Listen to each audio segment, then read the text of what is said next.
Togolaises, Togolais, mes chers compatriotes, nous arrivons au terme d'une année qui aura été tout aussi difficile pour l'ensemble des populations togolaises. Et nous voulons croire qu'elle emporte avec elle son lot d'infortunes pour que la nouvelle année qui commence voit renaître et grandir dans les cœurs la foi, le courage et la confiance qui engagent les grandes actions nécessaires à la réalisation des nobles objectifs d'alternance et de changement que nous nous sommes fixés. À la veille de la nouvelle année 2022, nous voudrions donc, dans une communion de prière exceptionnelle avec chacun de vous, implorer l'Éternel Dieu Tout-Puissant pour qu'il accorde intelligence et discernement, santé et prospérité à nos familles respectives et pour que le Togo retrouve la voie de la vérité, celle qui mène vers la liberté, la justice et l'indépendance. Togolaises, Togolais, notre pays continue de souffrir des graves conséquences des agissements de charlatans qui ont abusé de l'aspiration profonde des Togolais au changement pour propager avec un aplomb inqualifiable les théories les plus curieuses qu'une analyse sérieuse et froide aurait anéanti. À coups de mensonges, de bluffs et de leurres, à coups de mystification et de fanfaronnades, ces imposteurs ont réussi à corrompre l'intellect des citoyens, agressant en permanence les véritables opposants et faisant du même coup la part belle au pouvoir oppresseur qui maintient le Togo et le peuple togolais sous le joug de la dictature depuis plusieurs décennies. Voilà comment ils ont mis un coup d'arrêt à la lutte engagée par le peuple togolais pour s'émanciper de cette dictature.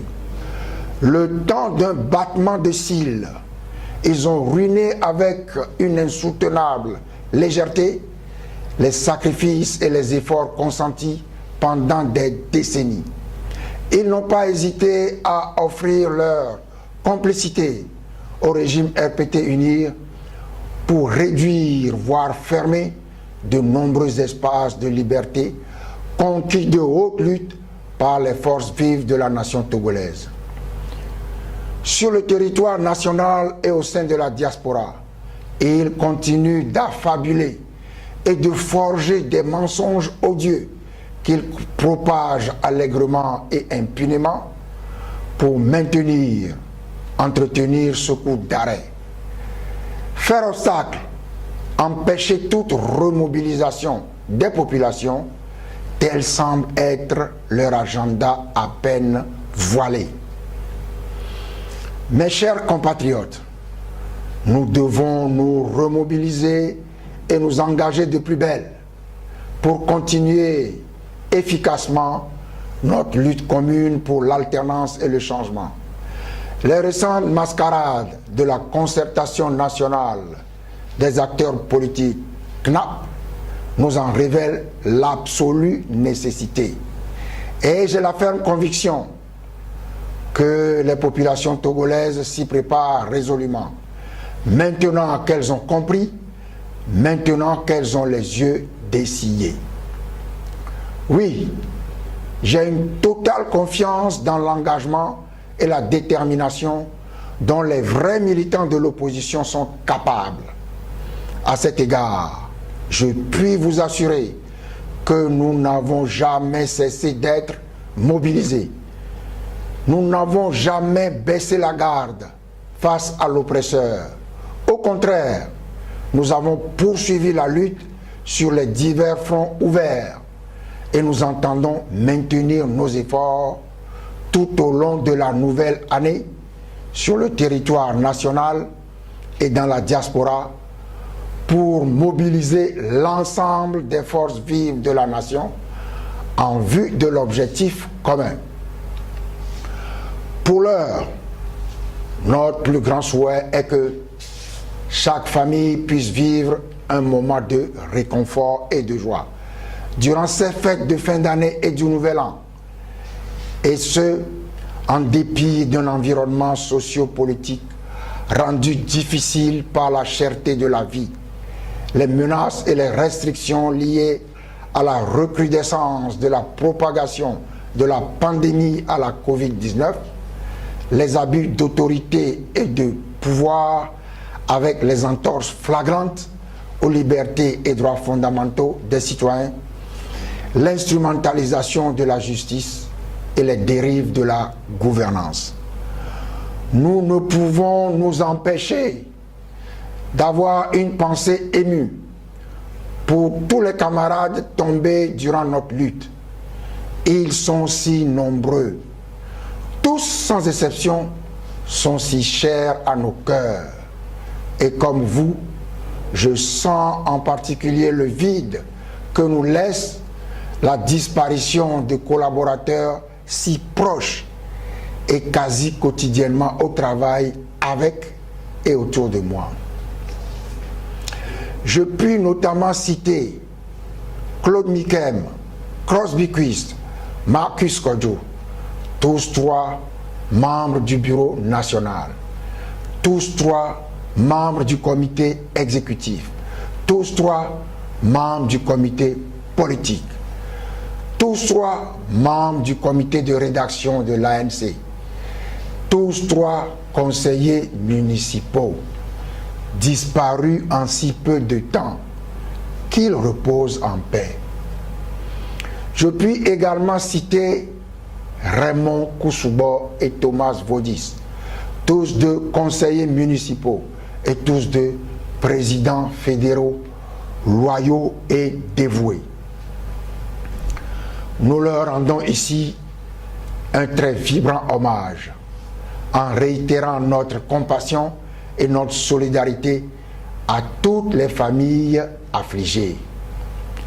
Nous pensons aussi aux victimes des massacres et des passages à tabac du pouvoir RPT UNIR, ainsi qu'à toutes les personnes abattues de sang-froid au cours d'opérations policières de répression. Nous demandons aux autorités togolaises de faire cesser les actes de violence exercés sur les citoyens par les éléments des forces de l'ordre et qui se traduisent par des pertes en vies humaines. Nous demandons également que les auteurs soient identifiés et remis à la justice pour être jugés et punis conformément à la loi. C'est le lieu de dénoncer et de condamner de nouveau et sans réserve l'instrumentalisation d'un état d'urgence sanitaire interminable qui permet au pouvoir d'entretenir un climat de violence et de terreur dans le pays, avec les graves atteintes aux droits et libertés publiques, la multiplication des arrestations arbitraires, y compris de journalistes, les détentions sans jugement, l'interdiction des manifestations publiques pacifiques et les entraves au libre exercice des activités des partis politiques. Nous continuons d'avoir une pensée compatissante pour les femmes et les commerçants, ruinés dans les incendies des marchés en janvier 2013 et abandonnés depuis lors à leur triste sort. Nous pensons aux victimes des braquages à répétition. Nous pensons aux jeunes en détresse, confrontés à un chômage endémique et à un népotisme sournois. Nous pensons enfin aux prisonniers politiques qui croupissent en prison pour avoir manifesté leur opposition au régime en place. À tous, nous renouvelons notre pleine solidarité et notre plein soutien en exigeant la libération de tous les prisonniers politiques. Togolaises, Togolais, mes chers compatriotes, la reconquête de nos espaces de liberté perdus tient à chacun et à chacune d'entre nous.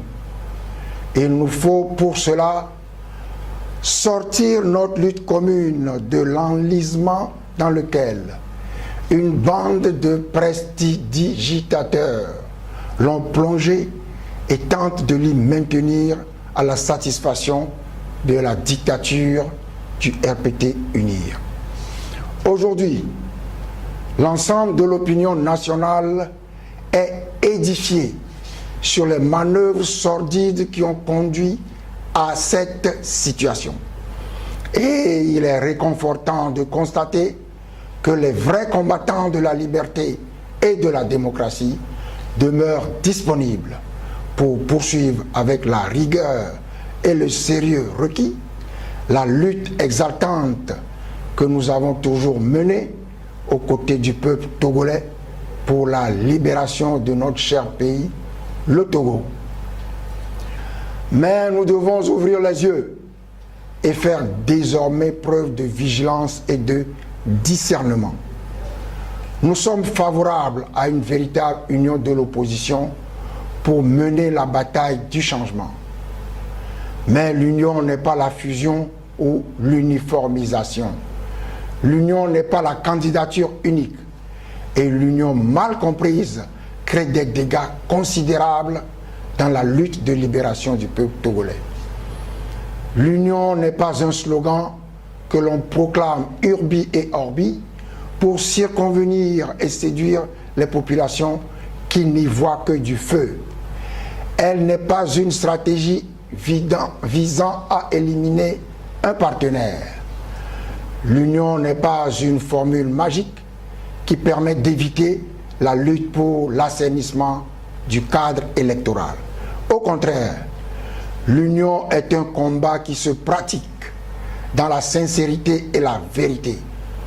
Voyez ce que ceux qui s'en sont proclamés les chantres ont fait en son nom, un gâchis politique sans précédent.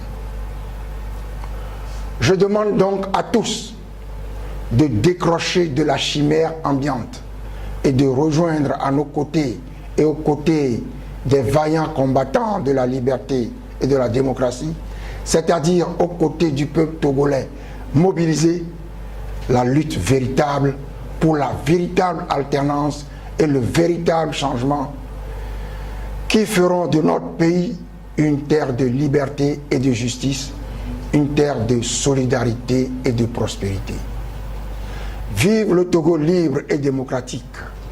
Bonne et heureuse année 2022 à tous et que Dieu Tout-Puissant vous bénisse. Abloré, abloré, abloré Badja.